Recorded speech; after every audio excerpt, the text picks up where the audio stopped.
We have the power of Empty Jar returning back. It appears that Unchained wants a piece of the action, and Memento as well.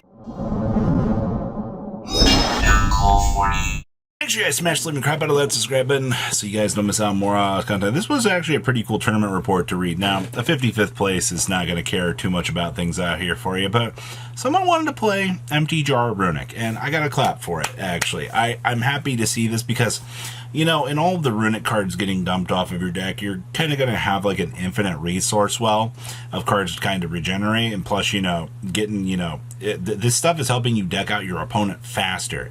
It's like the logic behind why you're trying out, you know, mixing these two things together. Now, I do find it interesting, you know, we're playing 42 cards. You know, you want to have a slightly larger number than most of your estimated opponents because, you know, you don't want to deck yourself out. So that's why you play the Upstart Goblins in this. Now, I can listen to people be like, well, I don't want to play Upstart Goblin. This is the one time that we can all truly justify the number of extra cards present in this because we're playing a deck out and we, you know, you don't want to lose the variance of the Morphing Jar number 2, you know, messing you up. I do find it very interesting, though, that this is playing Reverse Jar, which just changes many other monsters on the field as possible to face down, then return as many face up spell and trap cards on the field as possible to the hand. Then each player can set spells and trap cards from their hand up to the number of return cards to the hand. So, you know, this actually resets your fountain for you, which is kind of spicy in and itself. I'll be honest with you, this deck already feels incredibly slow, but, you know, once you start getting the jars up and running, I just also wish that this build, I wish you could play Skill Drain in this, but unfortunately, you know, you can't unless you were to book a Moonir Jar and then would resolve face down, and then the Skill Drain would not affect, too big brain, not important.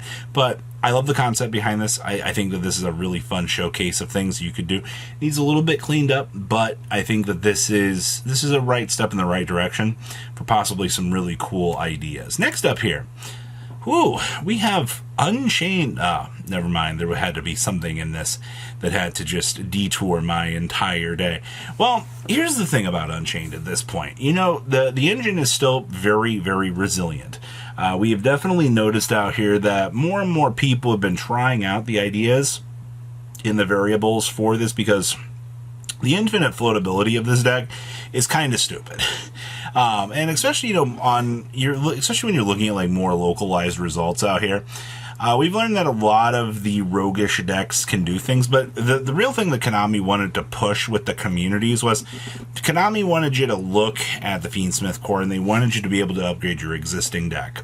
And that's what you're getting here with the Fiendsmith cards being built into this is a consistent upgrade to your already established combo piles so that, you know, you can do your thing, aka, you know, turbo out big monsters, put your opponent into that bad position, and kind of do your thing. Also, we are rounding this out about 44. I think that's fine.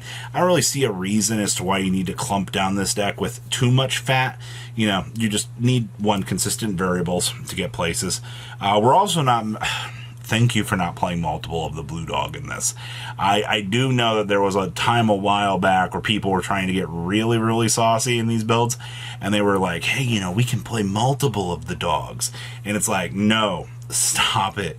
It is not worth it to dedicate these huge extra slots out here to these, you know, dead cards. Like, keep it simple. Also, we are doing the DDD package in here. I know a lot of people kind of forgot that that was the base of things you were supposed to do with this.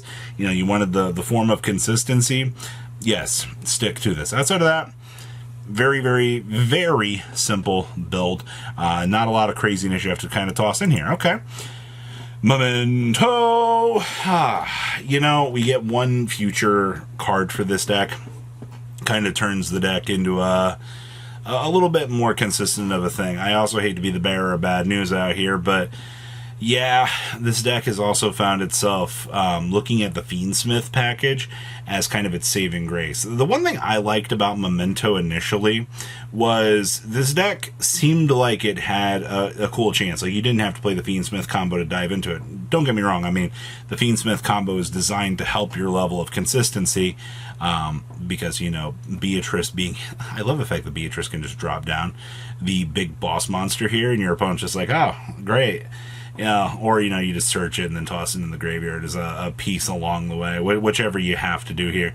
I do see for our other rank 6 here, we are actually playing the copy of Lars. Lars typically ends up being one of those good cards overall. I mean, Wave King Kaiser is a good piece for this deck, but having this also helps out a lot. You just want the detach to be able to, negate something like that. That's the major takeaway from this. Especially, since we do have access to the Necro equip, and we do have Archfiend or Eater in here as well, so you can get the dump of either, the Gaddock or the Goblin for whatever little thing you might need. I think this build is optimized pretty well. I am happy to see that we are main decking one of the traps. You've had your choices on the trap cards, Do you want to play the Cranium Burst? Do you want to play the other trap card? The one with him, kind of slashing through you?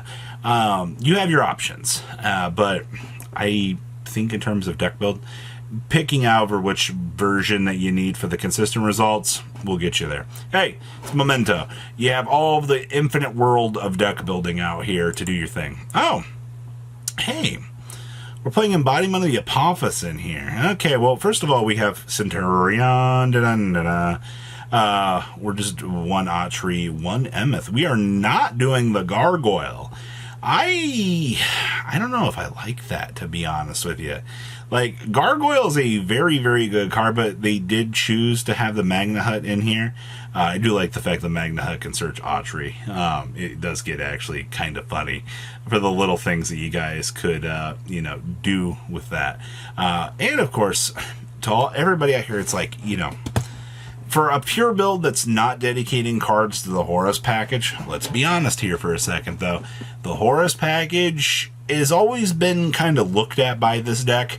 The Horus stuff does give you the extra basis, but the problem is, though, it puts you into a lot more of a draw magnet. And, having the Emseti discard, or you get ashed and you're just in a little bit worse of a position.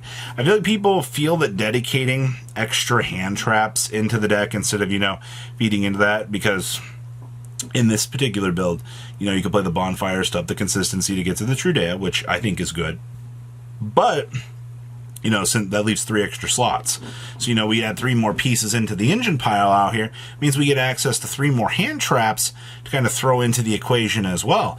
That changes a lot of the dynamic in things that you can kind of throw into the consistency of this. Like I said, I also find it very interesting that they're playing the Apophis in here. I do like the Azarun a little bit better. I feel like that'd be a little bit better. Your extra deck assets, one Oxwell, 2 Legatia feels about normal. There's our Troublesome card, and then of course the Pack Bit, and everything else looks pretty normal for this. Well, hey, if you want something fun to mess around with, I think this is a step in the right direction, to say the least. Ooh, we have the Adusted Gold. I've also loved seeing the Adusted Gold show up out here and be this little piece. Because remember, a Sinister Necron Banish? Oh, hey, look, we have Adusted Gold. Do you notice anything particularly cool about this? Light Fiend? Oh, wait. That's full Fiendsmith combo. Yet again, you get the chance to see your full Fiendsmith combo showing up in a deck you really don't want to see it in. Which, hey, once again, I'll take this level of support. I'll take the fact that we can have this conversion stuff in here, so you can go down the combo lines. Oh, hey, look, we can set up the Necro equip, we can do the thing. Yeah, sure. I also see that we're just doing the Lacrima to set on up into the Wave King here, or the Beatrice, whichever. Hey, mill off free pieces. It makes the barrier statue revive heading on into the next turn even more chaotic. Yep. And the thing with this is, even looking at this list as the base here, even with the missing side deck card down there, there have been a lot of successful versions of this. This is not a one-off.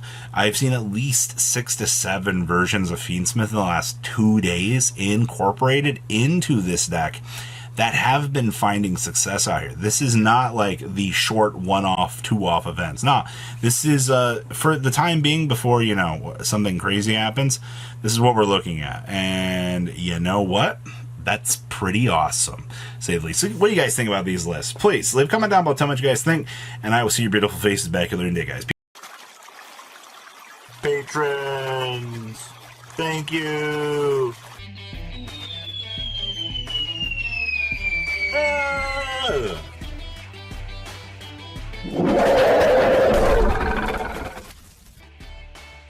Thank you so much for watching. Check out these other videos.